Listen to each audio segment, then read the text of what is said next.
Saya lagi di Singapura dan saya menghadiri acara Samsung Unpacked di awal tahun 2023. Samsung meluncurkan jajaran smartphone S23 seriesnya dan kita akan bahas yang satu ini.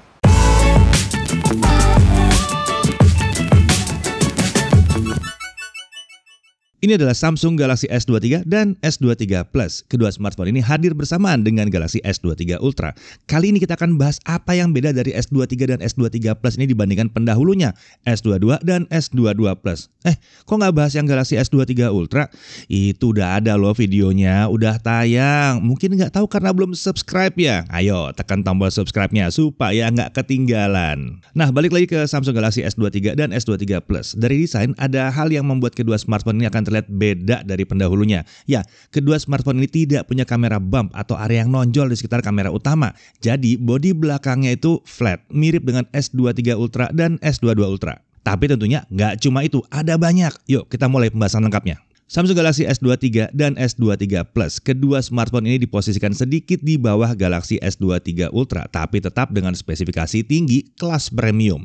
Secara umum, pembeda utama antara S23 dan S23 Plus dibandingkan S22 dan S22 Plus adalah SoC atau chipset atau prosesor baru, kamera selfie baru, desain baru, warna baru, baterai lebih besar dan lebih eco-friendly, serta fitur-fitur baru pada softwarenya. Oke, mari kita mulai dari sisi desain. Tadi udah sempat dibahas kalau keduanya nggak pakai kamera bump, tapi tata letak komponennya itu masih mirip dengan pendahulunya. Tombol dan konektor di sekeliling bodinya itu masih ada di posisi yang kurang lebih sama dengan pendahulunya. Susunan kamera utamanya juga sama. Kalau layar, nah kedua smartphone ini menggunakan ukuran yang sama juga dengan pendahulunya. S23 menggunakan layar 6,1 inci, sementara S23 Plus pakai 6,6 inci. Layar yang digunakan adalah Dynamic AMOLED 2X dengan resolusi Full HD Plus dan refresh rate sampai dengan 120 Hz. S23 kecerahan maksimumnya itu meningkat dari 900 ke 1200 nits sekarang. Sementara S23 Plus itu adalah 1750 nits, tinggi ya. Desain layar juga masih pakai Infinity O yang berarti ada punch hole untuk kamera selfie di area tengah atas layar. Untuk pelindung layar, kedua smartphone ini sudah pakai Gorilla Glass Victus 2, sama seperti S23 Ultra. Ini beda ya dengan pendahulunya yang pakai Victus Plus. Nah, untuk dimensi dan bobotnya gimana? Nih, baca nih ya, lihat nih, dimensi dan bobotnya nih kurang lebih seperti ini ya pembandingnya ya. Jadi kalau untuk S23 itu hanya sekitar 0,3 mm lebih tinggi dan lebih lebar dari pendahulunya. Ini seharusnya hampir tidak terasa ya bedanya, apalagi tebalnya juga sama. Bobotnya juga terbilang sama. Sekarang lihat yang S23 Plus. Bisa lihat ya. Nah, kalau untuk S23 Plus ini sekitar 0,4 mm lebih tinggi dan lebih lebar dari S22 Plus. Masih relatif mirip, tebalnya juga masih sama dan bobotnya juga terbilang sama aja lah. Beda 1 gram nggak terasa. Jadi secara umum Galaxy S23 dan S23 Plus ini seharusnya masih terlihat sangat mirip kalau dari depan ya dengan S22 dan S22 Plus. Dengan pembedaan yang jelas banget ada di kamera bump di bagian belakang. Nah, kedua smartphone baru ini juga tetap dibekali dengan sertifikasi IP68, jadi tahan debu dan tahan air. Lalu bagaimana dengan kameranya? Nah, S23 dan S23 Plus dibekali dengan setup utama kamera yang sebetulnya sama dengan pendahulunya, yaitu 50 megapiksel wide kamera f1.8 field of view 85 derajat dengan OIS. Lalu untuk kamera ultrawide-nya 12 megapiksel dan untuk telefotonya itu 3 kali optical zoom 10 megapiksel. Jadi praktis ini sama dengan pendahulunya S22 dan S22 Plus. Sementara yang beda adalah kamera selfie-nya karena yang baru ini menggunakan 12 megapiksel bukannya f2.2 dengan field of view 80 derajat. Ini meningkat dari kamera sebelumnya di S22 series yang 10 megapiksel. Untuk kamera selfie ini sekarang sudah dilengkapi dengan 2 PDAF. Jadi seharusnya autofocus lebih akurat dan lebih responsif. Nah, mau tahu kualitas hasil foto dan videonya? Cek pengujian singkat kami ya. Oke, ini saya lagi nyobain kameranya Samsung Galaxy S23. Ini S23 yang polos ya, bukan yang Ultra. Dan buat yang nanya S23 Plus gimana, untuk setup kamera sama persis ya, untuk S23 dan S23 Plus.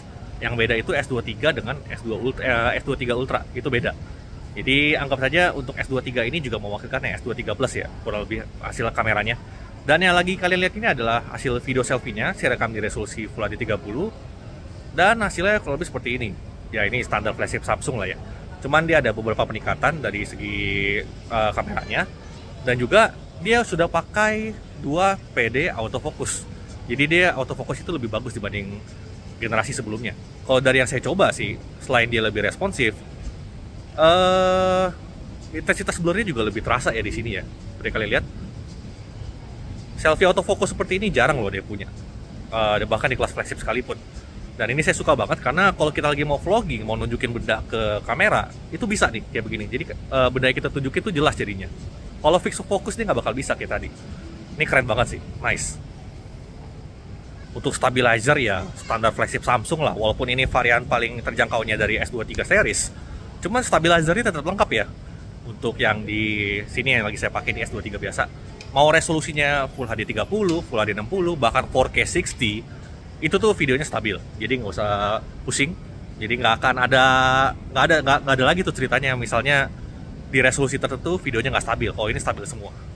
Oke, ini saya lagi nyobain di resolusi Full HD 60. Mungkin kalian nggak gitu bisa lihat bedanya ya untuk dari segi frame rate.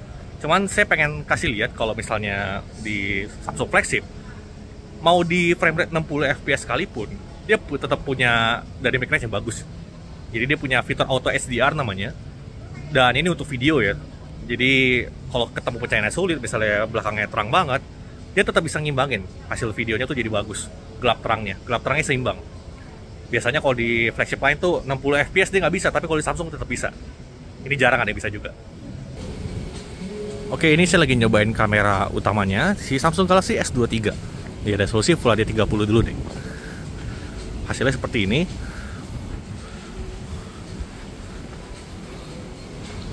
Dan kalau flagshipnya Samsung, dia bisa pindah kamera langsung saat lagi merekam ya. Misalnya ini saya contohin ya. Ini pindah ke kamera ultra wide.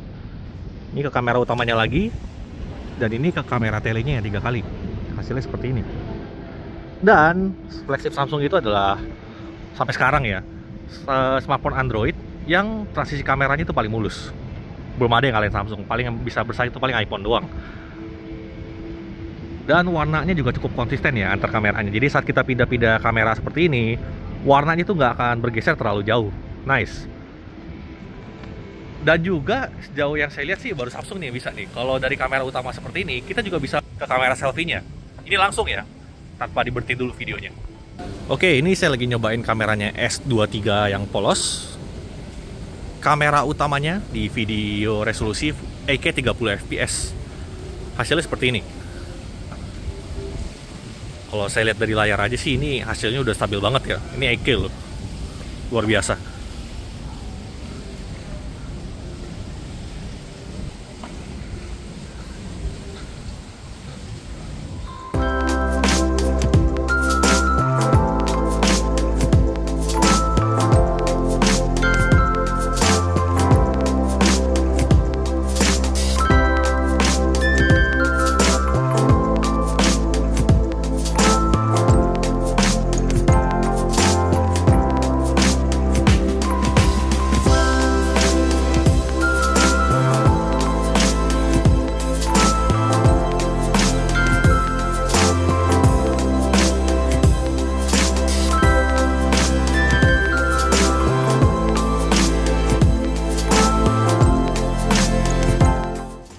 Oke, sekian dulu tes kameranya Samsung Galaxy S23. Jadi karena ini baru preview, tentunya kita nggak bisa bahas terlalu detail ya. Masih banyak yang belum saya tes, seperti fitur-fitur ekstranya, terus juga low light-nya belum saya tes. Tapi kalau memang kalian punya pertanyaan mengenai kameranya spesifik, kalian tulis aja di komentar ya. Nanti siapa tahu bisa kita bahas di review lengkapnya. Oke, kita lanjut lagi ke pembahasan berikutnya. Oke, sekarang kita beralih ke dapur pacunya. S23 dan S23 Plus ini menggunakan Snapdragon 8 Gen 2 for Galaxy. Ini spesial. Ini adalah varian Snapdragon 8 Gen 2 khusus dengan perbedaan di clock prime yang CPU-nya itu lebih tinggi sampai 3,36 GHz yang dulu kan 3,2 GHz. Lalu GPU-nya juga lebih kencang. Jadi performa GPU-nya itu sekitar 20-25% lebih tinggi dibandingkan Snapdragon 8 Gen 2 biasa. Tapi tenang, harusnya kedua smartphone ini dapat memanfaatkan performa besar itu ya, karena pendinginnya pun ditingkatkan kemampuan vapor chamber-nya. S23 Plus ini meningkat 2,7 kali dibandingkan S22 Plus, sementara S23 meningkat 1,3 kali dibandingkan S22. Oke, lanjut. Untuk RAM, semua varian Galaxy S23 dan S23 Plus itu hadir dengan RAM 8GB. Untuk S23, varian storage-nya adalah 128GB dan 256GB. Sementara untuk S23 Plus hanya ada 256GB dan 512GB. Storage di kedua smartphone ini menggunakan varian baru yaitu UFS 4.0. Udah bukan yang lama lagi ya. Untuk baterai, Galaxy S23 dibekali baterai 3900 mAh. Ini berarti ada peningkatan 200 mAh dibandingkan pendahulunya. Nah, untuk charging S23 ini mendukung charging sama seperti pendahulunya, yaitu 25 watt wire charging. Beralih ke S23 Plus, baterainya adalah 4700 mAh. Ini juga meningkat dari yang sebelumnya, karena yang sebelumnya kan 4500 mAh. Nah, untuk charging S23 Plus ini support sampai dengan 45 watt. Kedua smartphone baru ini juga mendukung Fast Wireless Charging 2.0 dan Reverse Wireless Charging. Itu loh yang bisa dipakai buat ngecharge TWS segala macam gitu ya. Memang di kedua smartphone ini charger tidak tersedia, tapinya nanti di bagian belakang ya, dicek di bagian akhir. Kita lanjut lagi ke fingerprint scanner. Keduanya menggunakan sensor under display ultrasonic yang responsif dan nggak mudah terganggu walaupun jari kita mungkin agak-agak basah ya. Sementara untuk speaker, kedua smartphone baru ini tetap hadir pakai stereo speaker dengan tuning dari AKG seperti biasa. Dari sisi konektivitas, keduanya support Wi-Fi 6E tri-band harusnya dan Bluetooth versi 5.3. Sayangnya di Indonesia untuk Wi-Fi 6E ini kan belum bisa disertifikasi. Jadi kemungkinan besar ya ini akan jadi sama aja dengan Wi-Fi 6. Kalau untuk 5G gimana? Aman untuk semua operator juga aman. Bahkan mau dibawa ke luar negeri juga aman karena bandnya lengkap. Kemudian S23 dan S23 Plus ini dibekali juga dengan tray untuk 2 nano SIM tanpa micro SD ya seperti biasa. Oh, mau pakai eSIM? Ada juga di sini, bisa juga dipakai ya eSIM ya. Nah, untuk NFC tentunya ada. Itu udah standar kan ya. Nah, kemudian kedua smartphone ini juga hadir dengan One UI 5.1. Nah, ini baru nih dengan basis Android 13. Fitur-fitur khas seperti Samsung Knox dan DeX dan bahkan wireless DeX itu juga tersedia di sini. Nah, untuk warna, Galaxy S23 dan S23 Plus ini ditawarkan dengan 4 warna standar, yaitu green, cream atau hampir putih ya, lavender dan phantom black. Opsi warnanya sama ya dengan S23 Ultra yang basic, tapi ada warna khusus yang tersedia di Samsung.com selama masa pre-order, yaitu warna lime dan graphite. Ingat ya, dua warna ini adalah warna spesial untuk Indonesia. Nah, untuk harganya gimana? Nah, untuk Galaxy S23 8128 harga resminya di 12.999.000. Untuk yang 8256 harga resminya di 13.999.000. Sementara untuk Galaxy S23 Plus yang 8256 harganya 15.999.000 dan 8512 harganya 17.999.000. Tapi perhatikan ini ya. Untuk pembelian semua S23 seri selama pre-order ini akan mendapatkan yang pertama Samsung Care Plus 1 tahun. Ini berarti nggak ada masalah kalau ada kerusakan-kerusakan apapun selama 1 tahun ya. Ini senilai sekitar 1,6 juta. Lalu ada program Double Up Storage untuk semua model. Jadi kalau beli yang versi 128 dapatnya yang 256. Beli versi 256 dapatnya yang 512. Beli versi 512 dapatnya yang 1 tera. Iya. Ini membuat dalam pre-order ya, semua versi tertinggi itu tidak akan ditawarkan. Atau mungkin akan ada yang menawarkan versi tertinggi, tapi harganya adalah harga dari versi di bawahnya. Ini membuat selama masa pre-order seri S23 ini terasa lebih murah ya. Apalagi masih ada lagi nih. Nah, untuk trade-in, untuk semua pengguna flagship Samsung dari tahun berapapun, itu kalau sudah dinilai harganya berapa, itu akan ditambahin 1 juta rupiah. Jadi kalau kita pakai aplikasi trade-in Samsung, HP flagship tua kalian kalau dinilai misalnya nih 5 juta, akan diubah jadi 6 juta rupiah nilainya. Lumayan ya. Lalu kemudian masih ada bank cashback up to 1 juta rupiah dan ada cicilan 0% sampai dengan 24 bulan. Kemudian ini yang penting masih dapat e-voucher dengan pengecualian untuk yang S23 Ultra 1 TB.